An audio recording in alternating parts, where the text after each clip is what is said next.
O nosso companheiro Fabiano, alguns momentos atrás, nos disse que há um ponto passivo, tanto no século XIX como no século XX,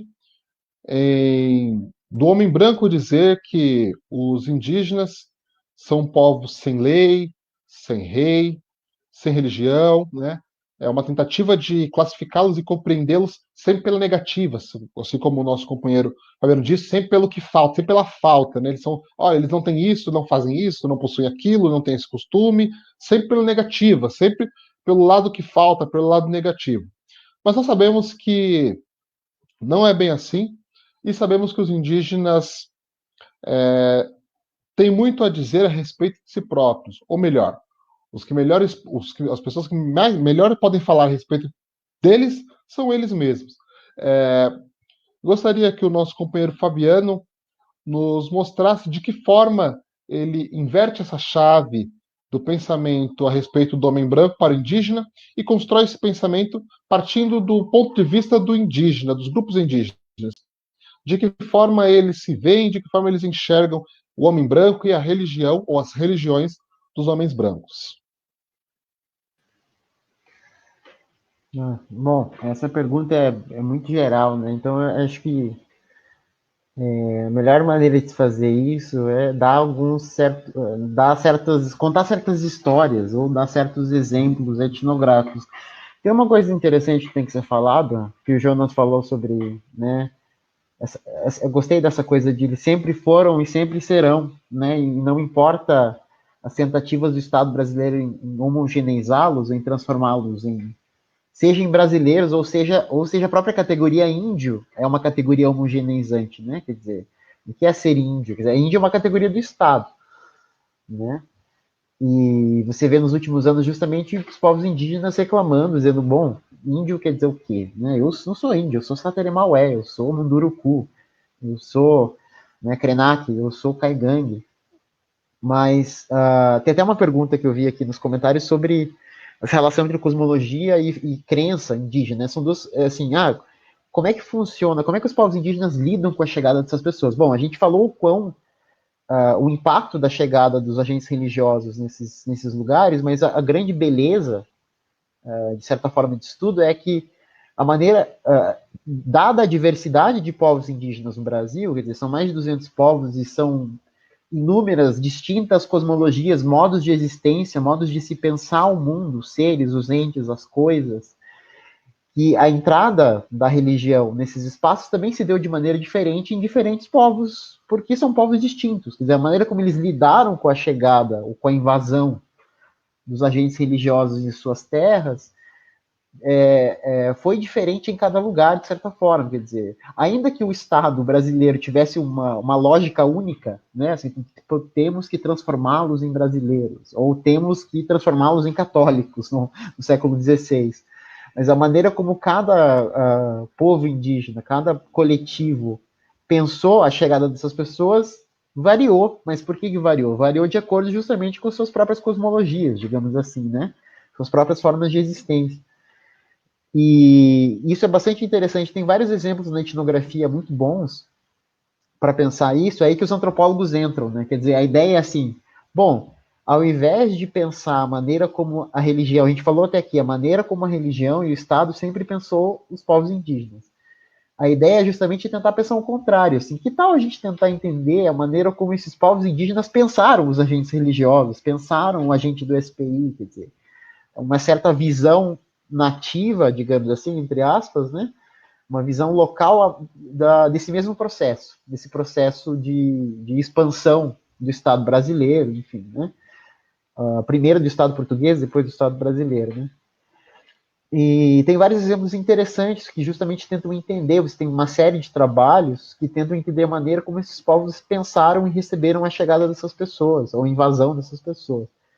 E tem um trabalho, um texto que eu recomendo para todo mundo sempre, que eu acho absolutamente maravilhoso, tanto para historiadores, antropólogos, cientistas da religião, teólogos, todo mundo que se interessa justamente sobre esses espaços de contato cosmológico, que é um texto do Eduardo Viveiro de Castro, um texto bastante famoso, que dá o nome a uma coletânea que ele tem, que foi publicada já faz alguns anos, chamado... o texto se chama O Mármore e a Murta, sobre a inconstância da alma selvagem. Esse é o nome do texto. A Inconstância da Alma Selvagem é o nome de um livro do Eduardo, que foi publicado já faz alguns anos, que tem é uma coletânea de artigos dele. E esse texto, O Mármore e a Murta, o Eduardo faz uma coisa muito interessante. Ele pega um sermão, ele vai ao passado, né, assim como historiador, mas ele pensa documentos não como historiador, mas como antropólogo. Então ele pega um sermão do padre Antônio Vieira, né, desse grande intelectual lusitano, quer dizer, não era só um mero missionário, mas um grande intelectual da língua portuguesa. Tem um sermão muito bonito chamado sermão, que se chama o Sermão do Espírito Santo. E o padre Antônio Vieira está fazendo uma reflexão sobre a dificuldade que os jesuítas tinham em converter os indígenas, né? Então, o padre Antônio Vieira faz uma comparação, uma metáfora ou uma analogia, dizendo que existem certos povos, né, como os povos, como os judeus, os muçulmanos, certos povos da África e da Ásia, que para convertê-los, a gente pode imaginar, quer dizer, esse processo de conversão pode ser imaginado a partir da construção de uma estátua de mármore. Então ele diz assim, bom, os judeus e muçulmanos, eles são povos muito difíceis de se converter porque eles são completamente arredios a qualquer tipo de palavra de Cristo. Então quando quando os cristãos chegaram nas cruzadas nesses lugares, eles não aceitaram de pronto, né? Eles tinham seus líderes, eles guerrearam, mas uma vez você consegue convertê-los, está feito. Então eles seriam como estátuas de mármore. Mármore é esse material absolutamente duro. Então, uma vez eles convertidos, eles ficariam como estátuas de mármore perenes, cristãos perenes para todo sempre, digamos assim, né? E o padre Antônio Vieira diz assim, bom, ao contrário das estátuas de mármore, os povos indígenas desse território, né, que era o Brasil, quer dizer, os povos indígenas do Brasil seriam como estátuas de murta, não como estátuas de mármore. Murta é uma planta. Então ele diz assim, fazer uma estátua de murta é um jardineiro que faz, né? Você precisa ficar podando uma certa planta até ele ter uma forma de uma pessoa. Assim se faz uma estátua de murta. E assim, bom, os povos indígenas são como estátuas de murta, porque você precisa ficar podando todos os dias, quer dizer, é fácil podar, então a ideia, os indígenas aceitam facilmente a palavra de Cristo, eles começam a imitar os padres, eles aprendem as rezas muito rápido, vão à missa muito rápido, mas eles nunca se transformam completamente. No outro dia, eles esquecem tudo e já estão fazendo todas as suas festas de novo, estão fazendo suas cauinagens, né, os seus rituais de antropofagia. Né, os tupinambás eram povos que faziam rituais de antropofagia. Então, o padre Antônio Vieira diz assim, eles são como estátuas de murta, você precisa ficar cortando todo dia você tem que ficar lá em cima deles, dizendo, você não pode fazer isso, você tem reza assim, e eles sempre esqueciam, né? Eram povos inconstantes. E o Eduardo vai tentar entender isso, mas tem um paradoxo interessante aí, né? Quer dizer, o Eduardo pensa, ao mesmo tempo que os jesuítas diziam que esses povos eram abertos à palavra de Cristo, então eles não reclamavam, eles se abriam a essa outra cosmologia. Então, ao mesmo tempo que eles eram abertos a receber a cosmologia, eles não se estabilizavam, eles nunca viravam cristãos para valer. Então, o padre Antônio Vieira diz assim, eles creem muito, mas eles continuam incrédulos, mesmo crendo. Então, eles creem todos os dias, mas eles continuam incrédulos. É isso que o padre Antônio Vieira diz o tempo todo. Os missionários, e você tem os documentos mostram, os missionários reclamando disso o tempo todo. Quer dizer, a gente ensina e no outro dia eles esquecem, eles vomitam. É uma espécie de bulimia. O Eduardo chama de uma bulimia ideológica, né? Você come, depois vomita tudo e continua fazendo o que sempre fez. E o Eduardo tenta entender isso. Ele diz assim, bom, isso não é uma mera resposta política à chegada dos missionários, quer dizer, essa coisa de você receber, estar interessado no que vem de fora, né, e no outro dia voltar a fazer o que fazia antes, tem muito mais a ver com uma certa característica do pensamento tupinambá, ou do pensamento ameríndio como um todo. Ele vai mostrar que isso não é só do tupinambá, que é o que muitos outros antropólogos, tem um outro grande antropólogo chamado Claude Lévi-Strauss, que é talvez o maior antropólogo do século XX, chamou de abertura ao outro. Quer dizer, os povos indígenas das Américas, eles têm como característica um certo interesse extremo e fundamental por tudo aquilo que vem de fora. Tudo aquilo que vem de fora interessa aos povos indígenas. Então, se chegam aquelas pessoas com aqueles símbolos, prometendo uma série de coisas. Tem uma coisa interessante que os jesuítas prometiam abundância, prometiam uma série de coisas que pareciam bastante interessantes, então os Tupinambá ouviam. Né?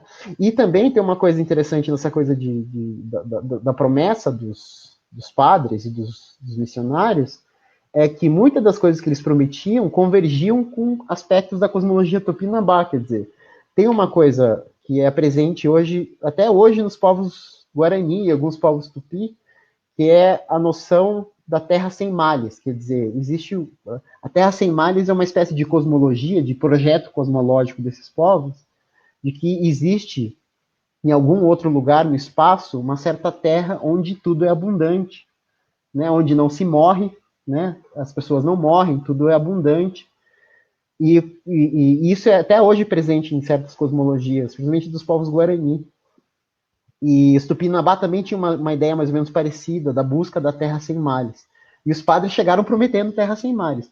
Claro que os padres se aproveitaram disso, né? Dizendo que era isso mesmo que ia acontecer, só que isso não demorou muito para os Tupinambá entenderem que era, de certa forma, era tudo lorota, né? Quer dizer, porque eles começaram a morrer, os Tupinambá começaram a morrer de doenças, quer dizer, os jesuítas foram grandes agentes virais, quer dizer, né?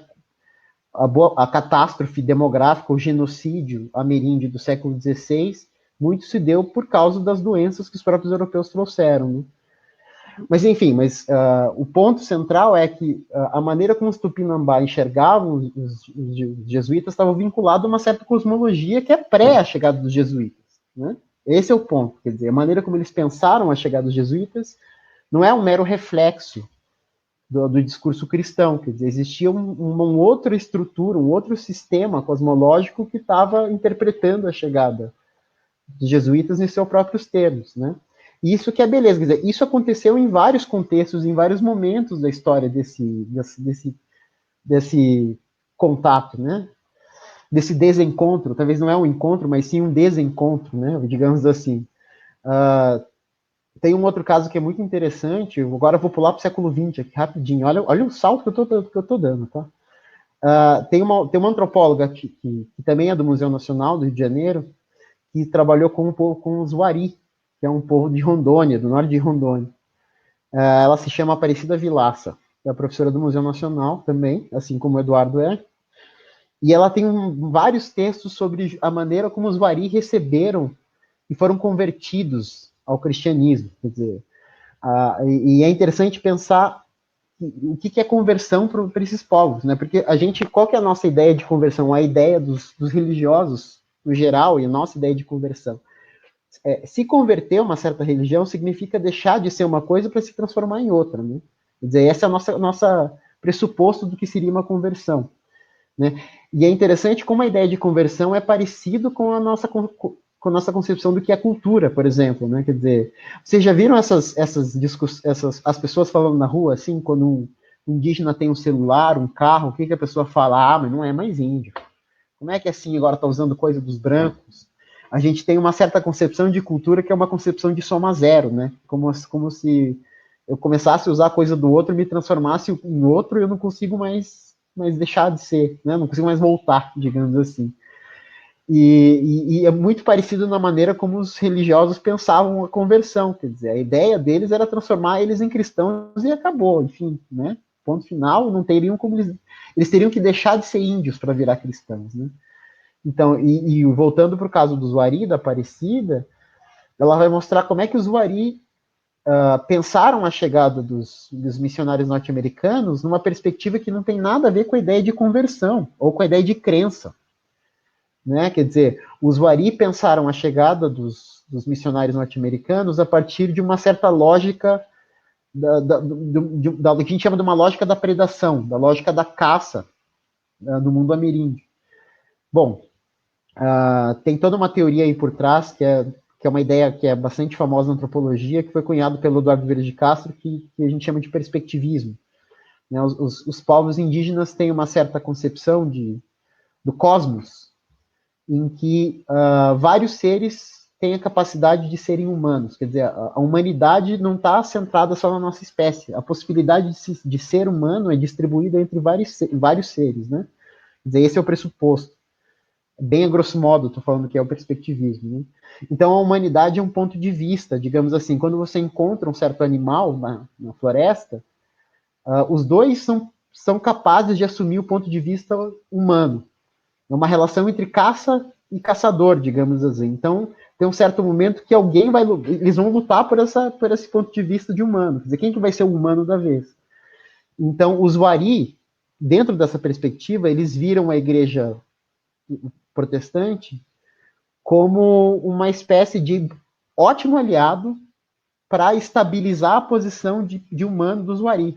Porque a ideia é assim, quando os missionários chegaram, eles diziam assim, Deus inventou tudo, os animais, e Deus disse que todos os animais da floresta são animais, não são humanos, e vocês podem comer todos esses animais. Como é que os Wari entenderam isso? Deus é a perspectiva do caçador, né? Quer dizer, se ele vê todo mundo como animal, significa que ele assumiu o ponto de vista humano. Se a gente se aliar a essas pessoas, a gente vai conseguir estabilizar essa perspectiva, né? Então, o perigo da gente virar presa é mínimo, se a gente se aliar aos protestantes, né? O caso dos norte-americanos. Quer dizer, a maneira como eles pensaram essa relação com o cristianismo não tem nada a ver com crença, necessariamente, quer dizer, não tem a ver com crença, tem a ver com uma certa aliança político-metafísica, né? Quase, é uma aliança que você constitui, quer dizer, não tem muito a ver com essa ideia de crer ou não em Deus, né? Então você tem uma série de exemplos que mudam ao longo do tempo e do espaço, de diferentes formas de se lidar com esses agentes religiosos que chegaram. Tem um outro caso que eu queria contar também, que é um caso do Sateremaué, que é um caso que, na verdade, vocês podem encontrar esse caso, é um mito, Sateremaué, da chegada dos brancos. No site do ISA, do Instituto Socioambiental, você tem uma seção que é de mitos da chegada dos brancos, em vários povos. Tem um mito Sateremaué que eu acho absolutamente maravilhoso, que se chama o Irmão de Eva. O que é o Irmão de Eva? O Sateremaué tem um mito que eles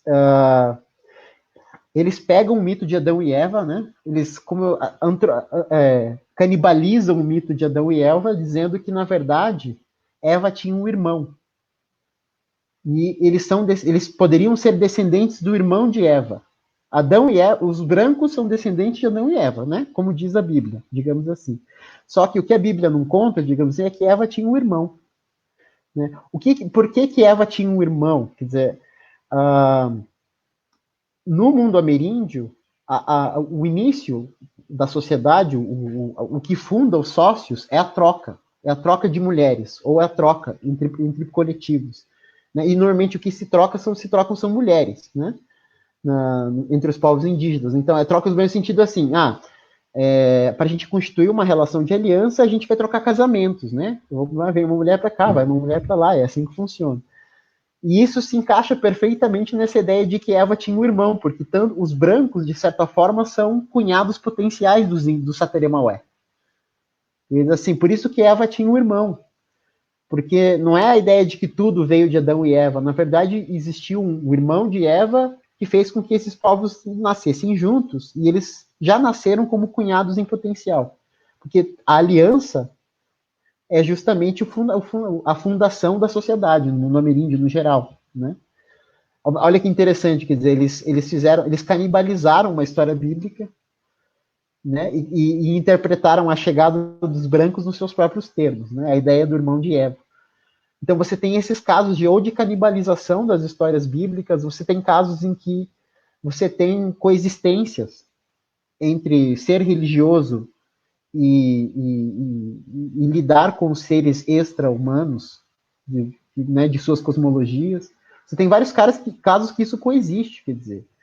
O que é interessante, quer dizer, eu estou dando esse monte de exemplo solto, mas porque não dá tempo de a gente contextualizar etnograficamente, mas eu estou querendo dizer o seguinte, cada realidade etnográfica, ou cada coletivo, eles pensaram a chegada dos brancos em seus próprios termos, e pensam o cristianismo em seus próprios... Tem regiões que foi muito violento e que eles recusaram completamente contato. Mas tem regiões que eles se abriram completamente à chegada dos religiosos, porque isso tem muito mais a ver com uma certa concepção que eles têm em relação ao que vem de fora, né? Quer dizer, isso que é interessante pensar, quer dizer, cada contexto, cada momento, você tem formas distintas de se pensar a relação deles com Deus, com Adão e Eva, com as histórias bíblicas. Por exemplo, tem um outro exemplo interessante que muita gente conta, quem faz campo, principalmente em povos amazônicos, quando eles contam sobre Gênesis. Tem muitos antropólogos que contam essa experiência, assim, que eles contam o mito de origem da humanidade dos brancos para os povos indígenas. Gênesis, né? Deus criou o mundo, o céu e a terra, né? No primeiro dia. Essa história não faz o menor sentido para os povos indígenas, em geral, para muitas cosmologias ameríndias, porque a ideia de que uma pessoa criou tudo do nada é absolutamente absurda, porque no mundo ameríndio sempre existiu. Sempre existiram grupos, ou sempre existiu pelo menos dois. Né? Quer dizer, essa ideia de uma criação ex nihilo no mundo cristão, que é uma coisa clássica, né? Quer dizer, a Gênesis é isso, de certa forma, né? O do se criar do nada. Não faz o menor sentido no mundo ameríndio, porque a filosofia ameríndia pressupõe a existência de pelo menos dois, já que a aliança é o fundamento da sociedade. Então você precisa de dois, pelo menos, né? E assim se cria o mundo, se criam. Então, tem muitas histórias, muitos gênesis ameríndios, digamos assim, versões, né? Mitos de origem de povos ameríndios, que normalmente são gêmeos que criam as coisas. É sempre dois grupos, dois, é sempre dois, e nunca é nada. Então, a beleza da coisa é justamente prestar atenção nisso, quer dizer, para os povos indígenas é super possível coexistir cosmologias locais e ser cristão, ser protestante. Bom, no povo que eu trabalho, que é o povo Krenak, de São Paulo, do Vanduíri, eles eles são evangélicos, a grande maioria deles são evangélicos. Mas eles também falam com os Marek, que são os seus espíritos ancestrais. E é muito interessante, eles dizem assim, no sábado a gente faz certas rituais com os Marek e no domingo tem culto. Isso não é necessariamente uma contradição. Quer dizer, isso que é super interessante, né? Enfim, todas essas informações e essas viagens etnográficas bem irresponsáveis que eu fiz, porque a gente precisava de mais detalhes, é para mostrar justamente da diversidade das formas como os povos indígenas receberam a cosmologia cristã, e extremamente inventivos e saídas muito interessantes que às vezes passam ao largo de quem está pesquisando só a perspectiva dos religiosos. Né? Quer dizer, é isso que eu queria dizer. Enfim, e aí vai. A nossa amiga Carolina Amaral, ela fez uma pergunta, o Jonas que tocou nessa questão. Qual é a obra que tem esse caso do Zeari? Foi eu, na verdade, que eu falei do Zuari. Isso, Fabiano. Da Aparecida. Bom, essa antropóloga chamada Aparecida Vilaça, ela tem vários escritos em português sobre isso, mas tem um livro que eu recomendo. É uma pena quer dizer, não sei se eu devo recomendar, porque ele é só em inglês, infelizmente, precisava ser traduzido isso. Tem um livro que é de 2009 que se chama Cristãos Nativos, o nome do livro, que é uma coletânea de textos sobre diferentes povos das Américas e da Melanésia, né, da Oceania, que são justamente pensar diferentes modos como esses povos pensaram os cristãos. É justamente essa perspectiva. E nesse livro tem um texto da Aparecida que eu acho que tem traduzido, que se chama Conversão, Perspectivismo e Predação. Esse é o nome do texto. Ele está respondendo a Carolina. Esse é o nome do texto. Chama Conversão, Perspectivismo e Predação. E nesse texto ela conta justamente a forma como os Wari pensaram a chegada das missões Novas Tribos, né, dessa missão pentecostal norte-americana, a partir dessa lógica da predação, né, e assumir a perspectiva do caçador, enfim. Teles, ele nos diz que gostaria que nós comentássemos a respeito das recentes investidas do atual governo. Eu gostaria de ouvir os dois os dois debatedores tratando a respeito disso. Gostaria de ouvir primeiro o nosso companheiro Jonas, como o Jonas entende e compreende as recentes investidas do atual governo a respeito dos indígenas. Tá, ok. Rapidamente eu vou falar sobre a questão do atual governo. O Misael Vina apareceu aí, o Misael Souza, ele tem uma pergunta sobre se há uma caso de fusão entre a cosmovisão ameríndia e a cosmovisão indígena. Eu conheço, eu já ouvi falar sobre os Baré, que eles têm o Tupã, né, que é a tradução do texto do Tupi para Deus. Inclusive, o pessoal da Novas Tribos, aquele pessoal que trabalha protestante, eles tomam esse termo. E eu tenho um amigo, isso é mais experiência particular, e como há o caso da UFAM aqui, que ele abriu, através das políticas de cotas, né, e recebeu muitos indígenas para estudar antropologia, né? É aquela ideia de pensar a partir do nativo, né? Então, existe, assim, uma série para mais de 30 indígenas, desde que foi implantada essa política, e indígenas que estão, inclusive, alguns publicando na sua própria língua e buscando, aí é um caminho de inversão, né? É o antropólogo indígena, vamos pensar assim. Então, é interessante. E no caso do Sateré Maué, eu conversando com um colega, ele sempre se referia ao grande espírito, né? É o grande espírito que atua também na floresta. Aí eu observei, eu não fiz uma busca comparativa sobre a ideia, a existência de como um estudo comparativo entre as visões religiosas relacionadas a divindades e tudo mais. Mas me chamou a atenção porque ele falava o grande espírito, né? Já é uma aproximação com a ideia cristã do Deus único, universal e soberano. Enfim, mas eu não tenho aprofundamento nessa área, mas são sinais de que há uma possibilidade de fusão, sim. Com certeza, a investida missionária vai perceber isso e tentar se apropriar, como o Fabiano até tocou nesse assunto, né? Sobre o atual governo, a gente percebe claramente que há as ações do governo, partindo do presidente da República, dos seus ministros, aqueles que atuam com a cultura, eles querem nacionalizar, né? É um retrocesso, é um retorno àquele início, vamos supor aí, de integração nacional, né? Há uma premissa por trás disso aí, nós sabemos, que é aquela ideia de integração do diferente, do indígena, fazer tudo só um povo só. E com certeza, é uma premissa teórica que está por trás disso aí, que não considera o diferente, né? Não considera as singularidades do outro, não considera... E a gente, partindo daí, nós não podemos esperar ações que vão favorecer as singularidades e as particularidades dos povos, nem dos negros.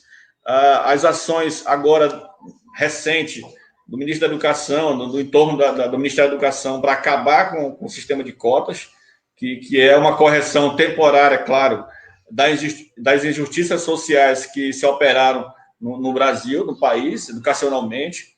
A gente percebe que há uma fragilidade da educação, daqueles que chegam à universidade, advindos dessas regiões mais distantes, com relação a uma preparação mais teórica, mais um refinamento acadêmico um pouco mais difícil. Isso são consequências das realidades e barbaridades históricas que tem no país, né? Então, o sistema de cotas é uma correção, e quando o governo tenta equalizar tudo, porque é o caminho mais fácil. O caminho fácil é embalar tudo, colocar num pacote chamado brasileiro, não existe mais que dá atenção a nenhum povo em particular, nenhuma realidade particular. É muito simples e fácil, é o caminho fácil de fazer. Difícil é considerar particularmente cada caso e tentar articular isso, dando voz às minorias. Então, infelizmente, está vivendo esse momento. Eu acredito que Eu penso que o governo atual poderia ser sensível, e isso não tem nada a ver com ser de esquerda, de ser PT, não tem nada a ver. Isso é uma sensibilidade de estadista que tanto o presidente quanto o seu corpo de ministros e os demais poderiam muito bem atentar. Então, há uma premissa que está por trás dessas ações, que é aquela premissa da ideia de integração do índio ao corpo de ser brasileiro, né? Então, essa ideia que está atravessa o pensamento do atual governo, e isso é um retrocesso, porque já havíamos avançado, a ciência, a universidade e os trabalhos, a pesquisa, ela caminha no sentido oposto. E ela já mostrou resultados, ela já provou e comprovou que esse não é o caminho, é o caminho das sensibilidades que deveriam ser seguidos. É um posicionamento, eu não tenho dúvidas quanto a isso, e vamos esperar que tempos melhores venham e venham favorecer a continuidade da pesquisa, a continuidade do ponto de vista do nativo, né, em que as universidades se apropriem, e não só universidades públicas, mas universidades privadas também, elas retomem a discussão nesse sentido, ou então não continuem, não se calem, né? Porque eu não posso diminuir ninguém, nem um povo, não posso. As identidades, elas devem ser respeitadas, e as particularidades, esse é o caminho que o governo atual deveria seguir. É isso. Deixa eu falar uma pequena vírgula aqui. Olhando para o Fabiano e para o Kennedy, tem uns colegas que eu estudei com muitos indígenas, né? A turma tinha muitos indígenas. Eles disseram qual é a concepção, o que eles pensavam do antropólogo. O que é um antropólogo? O antropólogo é um branco, com barba grande e com um caderninho na mão. Aí eles disseram assim, e agora nós índios, que nós vai ser antropólogo, como é que nós vamos ser se nós não temos barba, né? E o indígena geralmente não tem barba, não sei o que houve com a biologia do indígena, isso é um problema biológico, eu não sei, ele não tem barba. E eu também tenho uma ascendência indígena, né? Eu descobri já, inclusive, a etnia que os meus antepassados são vinculados. É isso, é só um adendozinho, uma brincadeira. Bom, tem uma coisa que é, ao mesmo tempo, terrível e interessante para quem é antropólogo ou historiador, ou para quem já estudou ou estuda história da política indigenista, história da gestão dos índios do Brasil, é que o que o governo atual tem falado sobre os povos indígenas do Brasil, o que eles devem ser, né? É muito antigo esse discurso. Esse é um ponto interessante, quer dizer, quando o presidente fala que os indígenas querem fazer parte da sociedade, porque eles querem se integrar, eles querem se assimilar, quer dizer, esse é um discurso que é ativo, né, no Estado brasileiro desde o século XIX, nesses termos, que os indígenas precisam ser assimilados ou integrados. E qual que é a condição, a pré-condição para assimilação? Justamente deixar de ser índio. Essa é a ideia, né? O governo atual opera com essa ideia o tempo todo. Quer dizer, eles querem ou eles precisam deixar de ser índios para virar brasileiros. Quer dizer, o que isso implica? Bom, me parece bastante evidente, e os movimentos indígenas sabem disso, porque eles falam disso o tempo todo, que o interesse prioritário do governo e de setores do capital são as terras indígenas, né? Tem uma coisa que é interessante aí, que é justamente esse governo é um governo que é essencialmente anti-Constituição Federal de 88, né? Toda a rede de proteção social, toda a rede de bem-estar social, de proteção social construída na Constituinte é inimiga ou alvo desse governo. E um dos aspectos centrais, justamente, da Constituição Federal são os dois artigos que se referem à questão indígena, né? Os artigos 231 e 232 da Constituição Federal, porque foi a Constituição Federal de 88 que acabou juridicamente com esse discurso da assimilação. A Constituição Federal de 88 que passou a garantir aos povos indígenas o direito à diferença, né? O direito de instituir os seus próprios modos de vida, de existência, de viver suas próprias culturas nos seus próprios termos, né? É a Constituição Federal de 88, justamente, que trouxe, que trouxe isso como um direito adquirido dos povos indígenas. Quer dizer, outra coisa importante de lembrar em relação a isso é que esse direito adquirido em 88 foi produto de muita luta dos movimentos indígenas a partir da década de 70 no Brasil, né? Quer dizer, quem estuda movimentos indígenas no Brasil sabe bem disso. É a partir da década de 70 que os movimentos indígenas se organizam politicamente na relação com o Estado, e você tem toda uma década de lutas, justamente pela garantia desses direitos de ser eles mesmos em seus próprios termos, né? E mais do que isso, ter direito às suas terras originárias, né? Que é isso que a Constituição Federal garante a princípio, né? O direito à demarcação, né? O direito ao reconhecimento, demarcação, homologação das terras originárias desses povos, ainda que isso não tenha sido feito como foi prometido lá em 88. Mas o governo Bolsonaro é um governo anti-Constituição Federal e anti-princípio do direito à diferença. Quer dizer, eles reassumiram ou religaram de maneira pesada, digamos assim, esse discurso secular, ou já tem mais de 2 séculos, da assimilação ou da integração do indígena na sociedade brasileira. Essa ideia de que ele precisa deixar de ser índio para virar ou trabalhador, ou brasileiro, ou citadino, sei lá, o que, urbano, seja o que for, né? Isso também eu acho interessante, essa ideia de virar urbano, como se os indígenas não morassem nas cidades, né? Não sei se vocês sabem, que o último censo de 2010 mostra que quase 40% dos indígenas do Brasil moram em contextos urbanos, né? E isso não faz com que eles deixem de ser indígenas, né?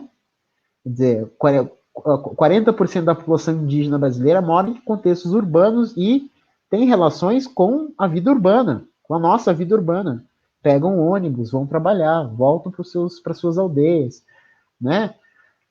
E isso não faz com que eles deixem de ser indígenas, ou que eles deixem de reclamar pelos seus direitos originários, pelos seus modos de existência.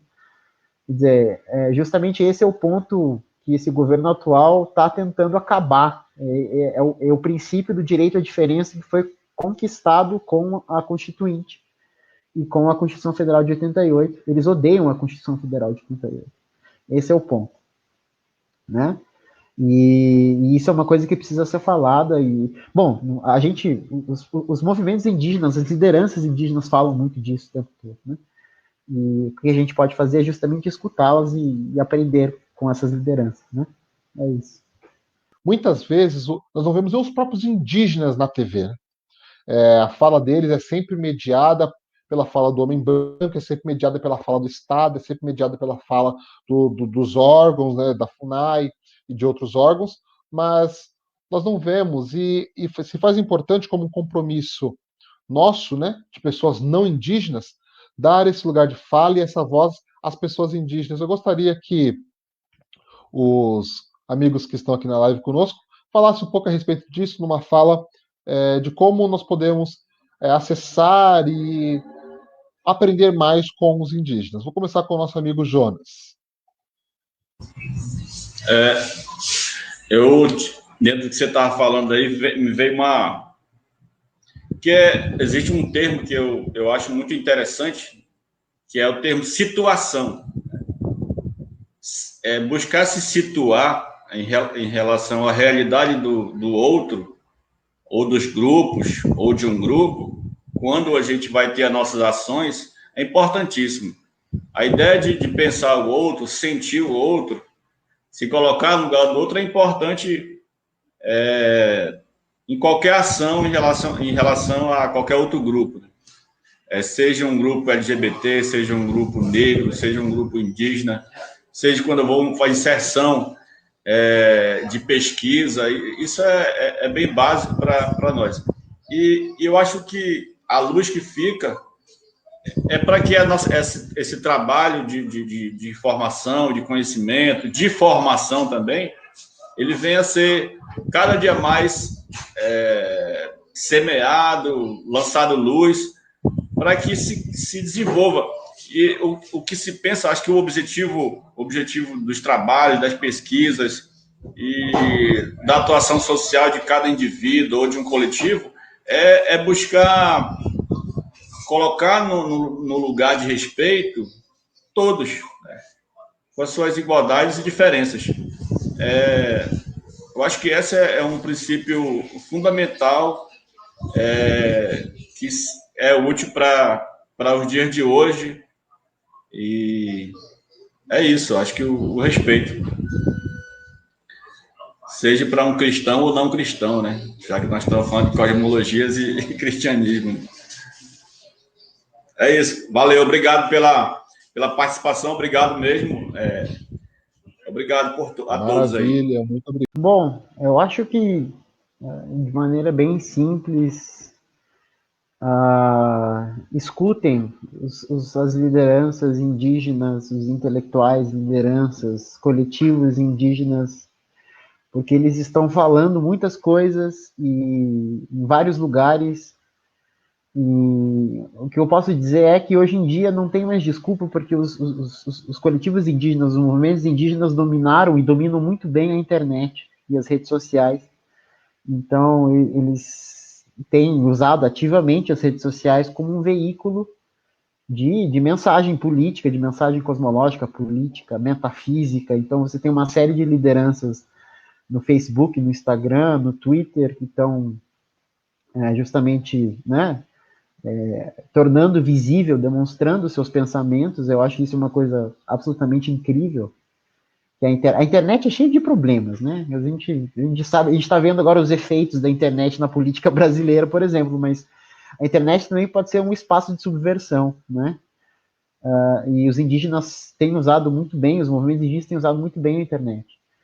E, então, eu sempre recomendo às pessoas que, além de ouvir os antropólogos são legais também, porque os antropólogos são tradutores, né? A gente nada mais é do que uns certos tradutores culturais, mas eu acho que os antropólogos servem para pensar mais a nossa própria sociedade do que coletivos outros, de certa forma. Então, o que eu digo para as pessoas assim, olha, assim, escutem as lideranças indígenas atuais.